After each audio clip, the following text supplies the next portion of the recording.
Vous avez appris les mots. Vous avez répété les phrases. Vous étiez même plutôt content de votre accent ce matin devant le miroir. Et puis, ça arrive. Le moment où quelqu'un vous parle en français. Vraiment. Celui qui sourit, qui attend que vous répondiez, qui ne semble pas comprendre pourquoi vous bloquez. Vous commencez bien. Mais très vite, les mots disparaissent. Le silence s'installe. Et vous n'êtes plus en train de parler français. Vous êtes en train de survivre à une conversation. Si cette situation vous parle, vous n'êtes pas seul. Aujourd'hui, on ne va pas vous dire de respirer profondément ou de simplement pratiquer plus. On va plutôt voir ensemble comment garder une conversation vivante, même quand votre cerveau décide de se mettre en pause. Parce que parler français, ce n'est pas seulement connaître les règles. C'est aussi savoir rester dans le jeu. Pourquoi les conversations s'arrêtent ? Ce n'est pas parce que vous ne savez rien dire. C'est parce que votre cerveau essaie de tout gérer à la fois.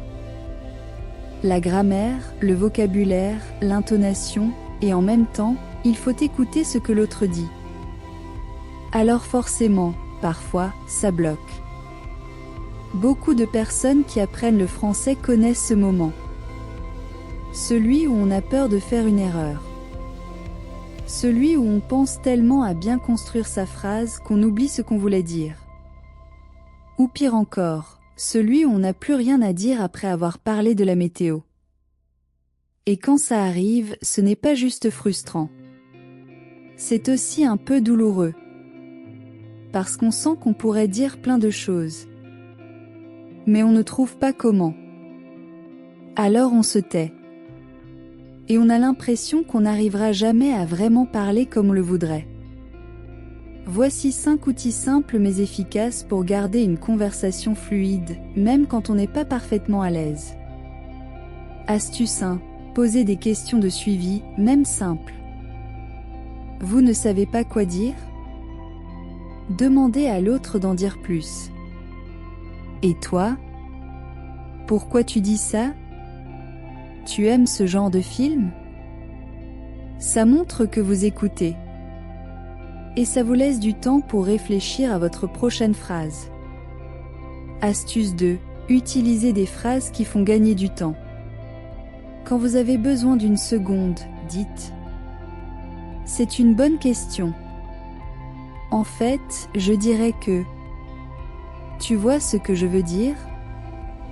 Ces petites phrases sont très courantes en français. Elles donnent le temps de penser sans perdre le fil. Astuce 3.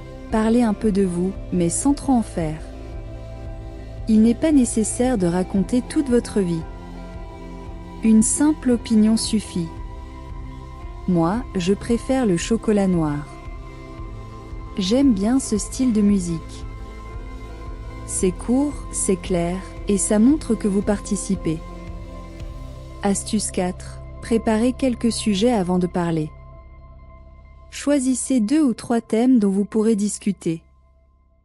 La nourriture, les voyages, les films, la musique. Apprenez quelques phrases utiles sur ces sujets.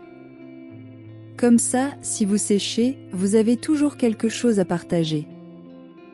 Astuce 5. Acceptez les silences. Un silence pendant une conversation, ce n'est pas grave. Même en français, même avec un natif. Parfois, ça veut juste dire que tout le monde réfléchit. Ne le prenez pas comme un échec. Prenez-le comme une pause naturelle. Ce ne sont pas des tours de magie. Ce sont des outils. Et plus vous les utiliserez, plus ils deviendront automatiques. Imaginons une conversation simple entre 2 personnes. Nous allons voir comment appliquer les astuces dans une situation réelle. Voici une petite scène. Personne A. Salut. Tu aimes voyager ? L'apprenant. Oui, j'aime bien ça. Et toi ? Ici, l'apprenant utilise l'astuce 1. Il pose une question de suivi. Cela montre qu'il écoute et continue la conversation. Persona, oui, surtout en été. Je suis allé en Espagne l'année dernière. L'apprenant, ah bon? Pourquoi tu as choisi l'Espagne? Encore l'astuce, mais avec plus de précision. L'apprenant montre de la curiosité. Il ne cherche pas à tout contrôler, juste à rester dans le jeu. Persona, parce que j'aime la plage et la bonne nourriture. L'apprenant, c'est vrai que c'est super. En fait, moi aussi j'aime beaucoup la cuisine espagnole. Ici, l'astuce 3 entre en scène. L'apprenant partage une idée personnelle courte mais pertinente. Pas besoin de phrases parfaites. Juste une pensée simple qui relie les deux personnes. Vous voyez comment la conversation continue sans effort forcé? Il n'y a pas eu de longues phrases, ni de vocabulaire compliqué. Juste quelques petites techniques bien placées. Parler français, ce n'est pas toujours dire tout de suite quelque chose d'impressionnant. C'est savoir rester dans la discussion, même quand on n'a pas toutes les réponses. Vous n'avez pas besoin de parler sans faute pour échanger en français.